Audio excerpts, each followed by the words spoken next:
Habari, welcome or welcome back to my channel. Chances are you are here right now because you don't want your content to be all over the place. And you also want it to align with your business goals. I am KeaShundrea, multi-passionate creative, a photographer turned brand and content strategist. And I use this online space to help creatives with businesses and solopreneurs build a brand that is seen, felt, heard, and paid by your people online without sacrificing your well-being. Sustainability, I'm in my 30s, and when you get up there, it's just at a point where you're just like, it has to be sustainable. I am not going to work myself to death. It's just not happening. And a lot of my work is dedicated around creating solutions and systems that are going to make every part of the business sustainable. So we're going to walk through how you can come up with your own content pillars to use for your social media strategy. First things first, if you don't even know what content pillars are, let's break that down. Content pillars, to make it simple, make it plain, it's themes, it's categories around your brand. So when you think of pillars,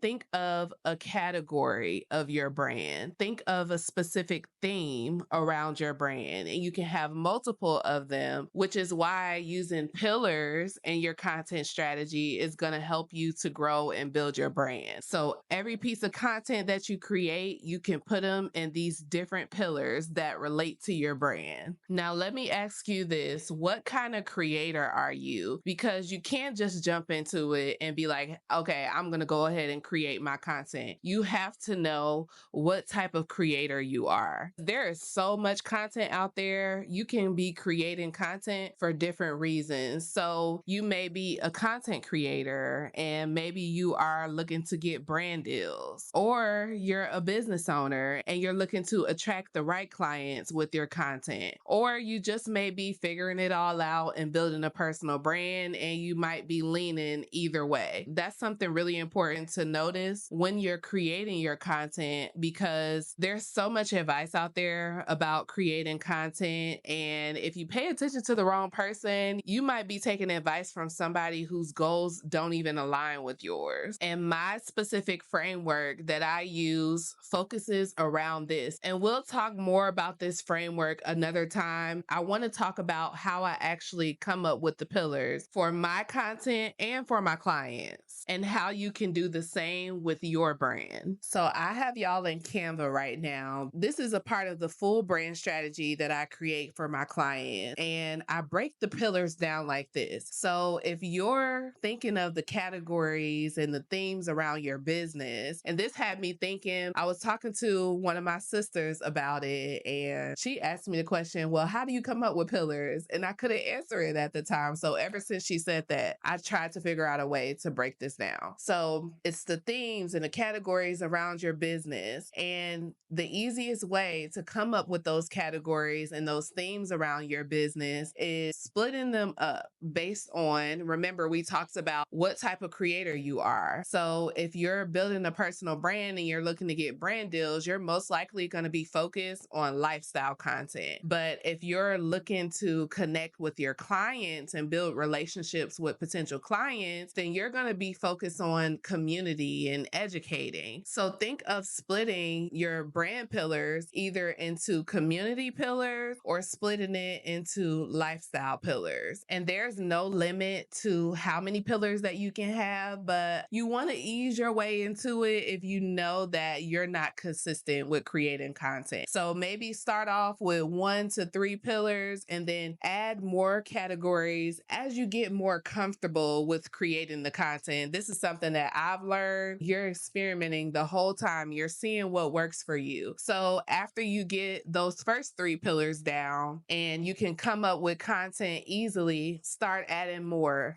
And this is how I come up with my community pillars. So again, community pillars is going to be your focus if you're looking to build relationships with potential clients and get those people to see you online. Community pillars are all based around education. If you are a business owner, it is no doubt in my mind that you should be educating, because you probably have a product that maybe somebody doesn't know how to use, or or it solves a specific problem that your potential customer needs to know. They need to know how that process works. As a business owner, whether you have a product, a service, an online business, any kind of offering, you should be educating people on those offers, which is why I like to refer to it as community pillars, because community is all about serving. Actually, I love to look in the dictionary, so I'm going to look in the dictionary so we can get the exact definition for community and make this make a lot more sense. People with common interests living in a particular area, a group of people with common characteristics or interests living together within a large society. And that really ties it all together because you and your potential client, you both have a common interest. They have a problem and you have a solution to their problem. If you have a business and you have an ideal client in mind, that's another thing you should really think about. Who is this person that you're trying to serve? Who is that dream client, that soulmate client? Think about who is the perfect person to work with you. What kind of problems that do they have? And then when you think about what kind of problems they have, those problems can be a specific category in your business, and you can just keep coming up with topics around those categories. So say for instance, you are a gardener, and a gardener, they know how to grow food, and their ideal client, that's a problem that they have. They probably have a small house and they don't know how to grow their own food. So as a gardener, I would use growing food as a category around my business and just pull in different topics. We'll talk about just a minute how you can actually do research to come up with topics according to your pillars, but just keep adding topics to those categories and knock those topics off your list and create content as you go.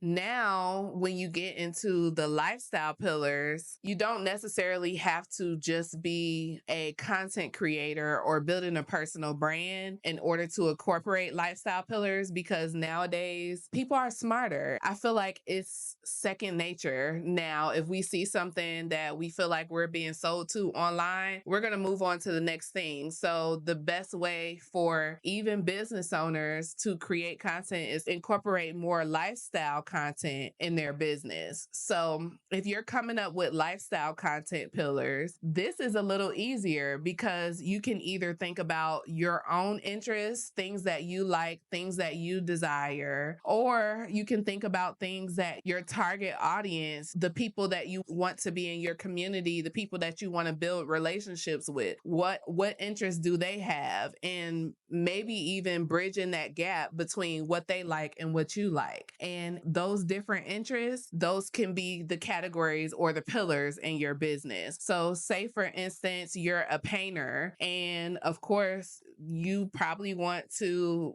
be in community with more artists and things like that. So painting is easily going to be one of your pillars and something that you're going to incorporate more into your content, and you're going to pull different topics about painting so you can start adding that to your content strategy. Now that we know how to come up with your pillars, let's talk about how you're actually going to incorporate that into your content strategy. So here's what I like to do. We're in Notion now. This is the video vault, and it's a content planner and a content prompt vault that I created. So you can already have the hooks for your videos and you don't have to guess that. But a really cool thing that I added to the video vault was the brand pillar matrix, somewhere that you can store your brand pillars and come up with different content topic based on each of those brand pillars. So we can always use Canva like I showed you before, but since I'm already using Notion, I love Notion. I don't know about y'all, but this is like the best project management tool out there because I can use it for so many different things. So with this content planner, I just went ahead and added the brand pillar matrix. On this top row here, you can add your brand pillars, each of those categories. Under each of those categories, you can go ahead and start brainstorming different topics for each of those categories. And now we're back in Canva, and you can see how you'll be able to do that in Canva. All of the categories are in this section. Create a separate slide for each pillar and brainstorm each of those content topics within the little boxes here. It's dependent on your style and which one of these tools you use the most. Those are ways that you can brainstorm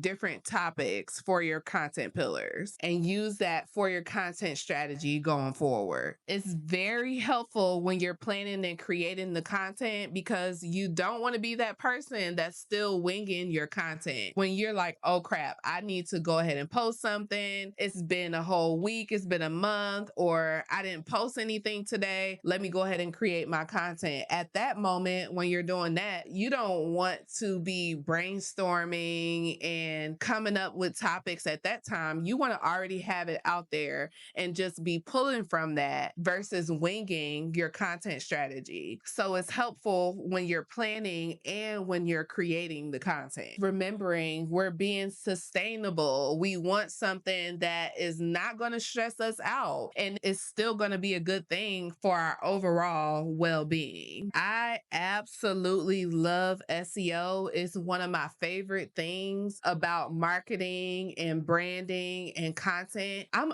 a logical person. I like data, I like facts, and it doesn't get better than SEO. When you're doing the keyword research, it's practically telling you what your audience is looking for. How much more data can you get than that? I use different keyword research tools to help me come up with topics when I'm having a little trouble brainstorming, making sure that I'm creating content around topics that people actually want. So doing keyword research and SEO is something that you absolutely have to add to your content strategy, whether you're building a personal brand, you're a content creator, or you're a business owner. It's going to be helpful all around. I use tools like vidIQ to come up with the keyword research. vidIQ will tell you low competition, if there's a high volume search. All of these things are important when you're wanting to pull topics that people are actually searching for. So when they go and search for this topic in the social media platform or on Google, your content is going to pop up. Another research tool that I absolutely love is Answer the Public. It does the exact same thing. And it's actually how I came up with the topic for today's video. Every time I do keyword research, I go ahead and take it into Google Sheets and store all of that information. Answer the Public, vidIQ, those are paid services. So there's no point in me entering the keywords over and over again. I can just save that and pull from those topics from there. This is what it looks like in Google Sheets. You can pull the CSV file, import it into Google Sheets by going to File, Import, and then upload, select your CSV document and upload the CSV file. And once you upload it, it looks like this, minus the color coding. I like to color code the topics that I would possibly use next and separate them by my brand pillars. So this is content creation, engaging content, branding, video editing, creator tech, creator tools, sustainable business, creative business, multi-passionate. Those are some of my pillars. So what I do is just pull topic from each of those pillars and I save all of my keyword research in a Google Sheets document. So organization will get you very, very far. I am a very organized person when it comes to my business. And this is fairly new. I've always wanted to do it, but I'm finally at a place where I feel like like a lot of my stuff is organized. And this gets me so far in those moments where A, I don't feel like creating content, or B, I'm stuck. Say you're building a personal brand and you say, oh, I like painting, I like working out. Duh, that's going to be my content pillar. But you're not going to always remember this, especially in the world that we live in. There's a million things going on around us. So saving this information,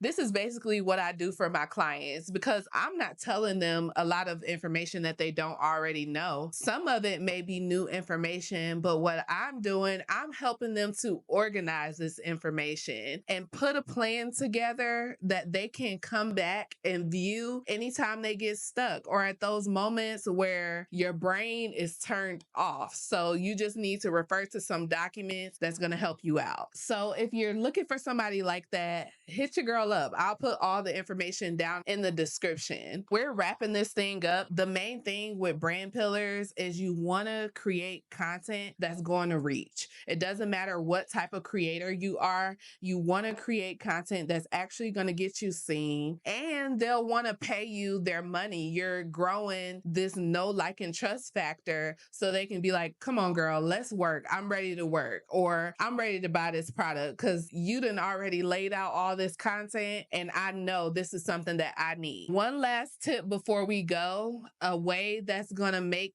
creating content for your social media strategy using your pillars a lot easier is turning your pillars into a series. Remember, I had all of the pillars, and you're getting just a small inside look into my content and what you can probably see from me going forward. But these are all the topics that I basically pull from when it comes to branding, because I'm a brand strategist and a photographer. This is a category that's really important to me and my clients. So for each pillar, to make it a lot easier, because you want to also create bingeable content so people can keep coming back. And this is how you build your authority with your brand. Create a series for every single one of your pillars, every single one of them. So for instance, branding. Personal branding 101, boom, easy series. I also talk about content creation. Post that content is one of my series around content creation. And you just keep going on from there. Create a catchy series name with all of your brand pillars. Now that we've gotten to how you can actually come up with content pillars, what are you more leaning toward? Are you more leaning towards community pillars or lifestyle pillars? Let me know in the comments, and let me know also any questions that you have, and I'll answer them either in the comments or I'll just create a video for you. I'm trusting that this video gave you a little bit more clarity and it simplified content pillars so you can add this to your next content strategy. I'll see y'all in the next video. Thank you so much for tuning in. Peace. I love y'all. Happy creating.